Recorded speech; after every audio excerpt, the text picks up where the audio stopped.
sol ainda não havia clareado totalmente o dia, e uma fina neblina se espalhava em alguns trechos da floresta, e se estendia para a estrada.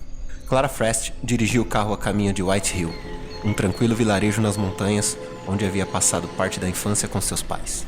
Sua filha Demi, de 9 anos, chorando baixinho no banco de trás, insistia para ela não continuar a dirigir o carro. Aquela atitude fazia parte de um conjunto de estranhas reações que a menina estava passando nos últimos meses. Demi começou a não gostar do lugar e reclamava sempre que a família decidia passar fins de semana ou feriados prolongados na velha casa de White Hill. Para Charles Frest, marido de Clara e pai de Demi, o comportamento da filha seria até aceitável, se não fosse tão hostil quando se falava em viajar para o vilarejo. Para ele, eram implicâncias típicas da idade. As observações de Charles poderiam estar certas, pois há cerca de 2 meses Demi havia mudado seu comportamento em sua casa, na escola, com as amigas da igreja e nas atividades do clube comunitário. Algo diferente acontecia. Charles trabalhava no turno da noite em uma fábrica que ficava nas margens da estrada que levava até o vilarejo, e naquela manhã ele aguardava as duas em uma parada de ônibus que havia um pouco depois da traiçoeira curva para White Hill. Apesar dos protestos da filha, Clara conduzia cuidadosamente o carro pela estrada ainda molhada pelo orvalho e com algumas partes envoltas em forte neblina. Aos poucos, grandes caminhões começavam a circular pela estrada e Clara redobrou a atenção. Sem deixar de tentar entender os motivos que levavam Demi a detestar White Hill, a mãe lembrava que no vilarejo, nos últimos meses, ela sempre acordava tarde, ficava chorosa, irritada e parecia que algo a assustava terrivelmente. Teria sido perseguida por assombrações? Fora agredida e não queria falar? Sofrer algum tipo de violência? Será que não gostava mais da companhia dos pais? O mistério permanecia toda vez que se falava em ir para White Hill. Demi dizia que não iria e pedia para sua mãe não dirigir o carro e nem seu pai ficar esperando na estrada. Por mais que os pais insistissem para que ela justificasse os motivos, Demi não falava. Ao ser levada à força, chorava e esperneava brutalmente dentro do carro. Aquele estranho comportamento fez a mãe levá-la para uma psicóloga que realizou procedimentos padrões e nada de anormal fora detectado. Clara lembrava que para sua mãe, Rebecca Dias, avó materna de Demi, a menina desgostou-se de White Hill porque não queria deixar o conforto do seu quarto para ficar em um lugar no qual a internet era precária, onde ela tinha que dormir na mesma cama dos pais e seus amiguinhos nem sempre estavam por lá. O fato é que em White Hill, ninguém sabia o que acontecia com a pequena Demi Frest depois que todos adormeciam. Em uma noite fria, como de costume, Demi fez suas orações com os pais e adormeceu entre eles.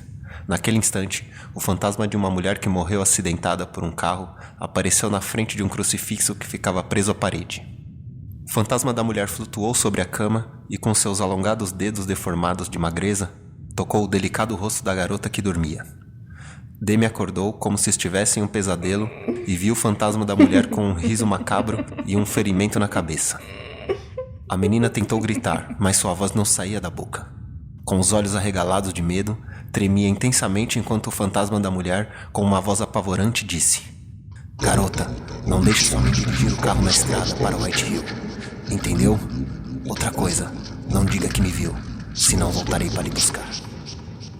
O fantasma da mulher entrou pela parede do crucifixo e sumiu. O pavor tomava conta da pobre garota que fixou o olhar no crucifixo, que começou a pegar fogo lentamente. Ela queria gritar, acordar os pais, pedir socorro, mas não conseguia mover um único músculo. Permanecia estática, com os olhos em pânico, a olhar para todos os lados do quarto. Seu corpo começou a tremer de medo e Demi só imaginava o fantasma da mulher voltando para levá-la, provavelmente para o mundo dos mortos. Na manhã seguinte, ainda tomada pelo horror, Demi olhou para o crucifixo e ele não parecia ter sido queimado. Isso a deixava ainda mais apavorada e sem entender o que estava acontecendo. Abraçava-se com os pais, chorava e tremia de medo. Os dois, sem entender os motivos para aquele comportamento da filha, perguntavam o que estava acontecendo e ela apenas dizia: "Não dirija o carro, mamãe." Os pais começavam a ficar muito preocupados e dedicaram mais tempo observando a filha, a casa do vilarejo e as poucas coleguinhas que brincavam com ela. Nada de estranho parecia ter acontecido. Outra noite, após as orações, ela agarrava-se ao braço da mãe e do pai e em silêncio resistia ao sono. Assombrada de tanto medo e sem poder dizer nada aos pais que dormiam ao lado, a garota olhava fixamente para o crucifixo preso à parede. Sentia seu corpo se arrepiar da cabeça aos pés. Decidiu fechar os olhos com toda a sua força e assim permanecia até adormecer.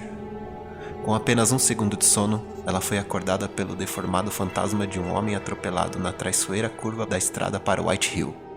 Sua aparência era monstruosamente assustadora. Naquela noite, Demi, com os olhos arregalados de medo, empurrava os dentes uns contra os outros e chorava baixinho diante do silêncio assustador que envolvia o quarto.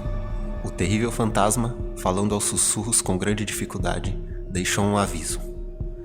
Peça para o seu pai não ficar esperando na estrada para White Hill. Entendeu, menina? Jamais diga que me viu, senão voltarei para levá-la. O fantasma do homem sumiu pela parede do crucifixo e ela, em pânico, fechou os olhos e esperou a manhã chegar, enquanto a voz rouca do fantasma atropelado lhe consumia os ouvidos. Diga para o seu pai não ficar esperando na estrada para White Hill. Viu o crucifixo começar a pegar fogo lentamente. Fechou-os e somente os abriria quando a luz da manhã invadisse o quarto. Aqueles terríveis fantasmas sempre apareciam quando a garota ficava acordada na cama dos pais. O curioso é que a menina sentia que aquelas assombrações pareciam ser pessoas que ela conhecia. Pensou em seus avós paternos que morreram há algum tempo. Contudo, ela não lembrava muito bem da fisionomia deles e não conseguiria reconhecê-los. A neblina densa persistia e Clara Frest ultrapassou um caminhão sem grandes dificuldades. Ao concluir a traiçoeira curva, avistou Charles na parada de ônibus e abriu um sorriso. De repente, um cervo cruzou a estrada em alta velocidade, fazendo Clara assustar-se e puxar bruscamente o volante para a direita, levando o carro desgovernado para o acostamento em rota de colisão com a parada. Charles, que estava relaxado ao identificá-la, assustou-se ao ver o carro em sua direção e pulou para a estrada. Uma forte buzina seguida de uma brusca freada de um caminhão quebrou o silêncio da manhã, enquanto o carro de Clara, ao tentar se livrar da parada de ônibus, capotou até ficar preso no início da ribanceira.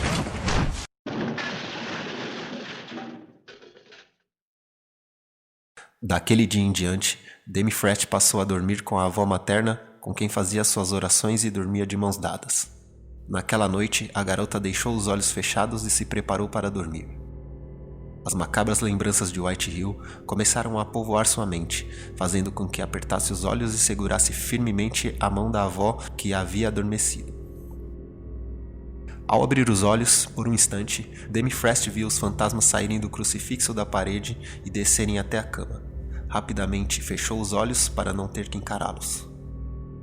Como vai, filha? Perguntou o fantasma de Clara com um grande ferimento na testa.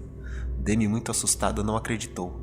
O pai, que flutuava ao lado, tentou abrir um sorriso, mas sua cabeça esmagada permitia apenas que sussurrasse.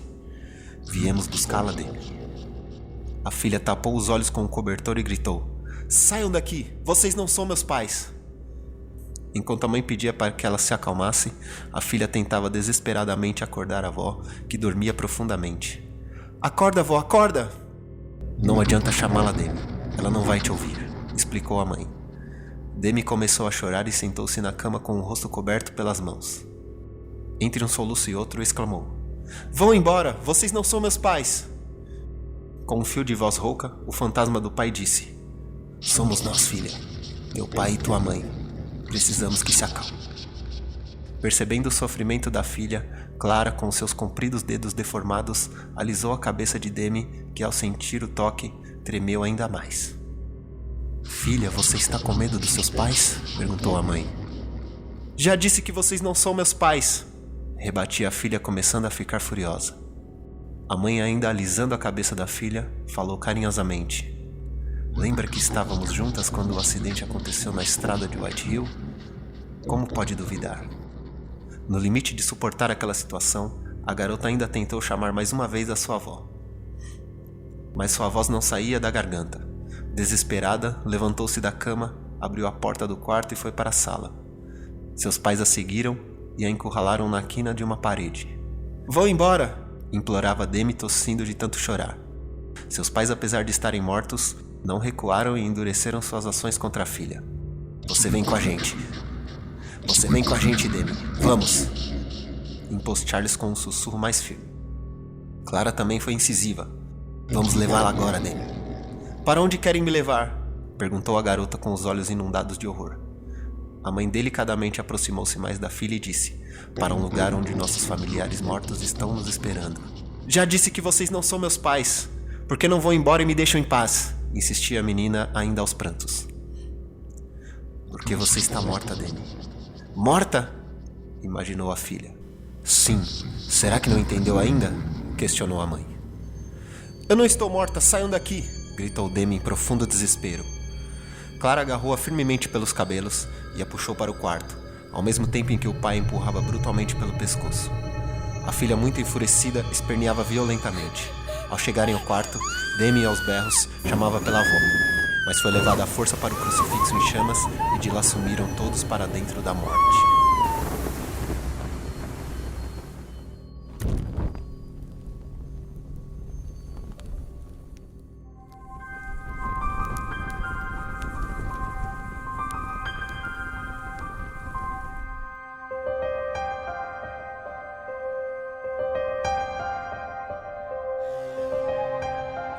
Esse foi o episódio sobre Os Fantasmas de Demi Frest, um conto de Adriano Marcena. Direção e edição, Paulo Faria. Narração, Bruno Azevedo. Se você gostou do episódio, envie seu feedback e também sugestões de tema para os próximos episódios. Nosso e-mail é fitaperdidapodcast@gmail.com. Não se esqueça de seguir, assinar e favoritar o Fita Perdida. Muito obrigado por ter escutado até aqui e até o próximo episódio.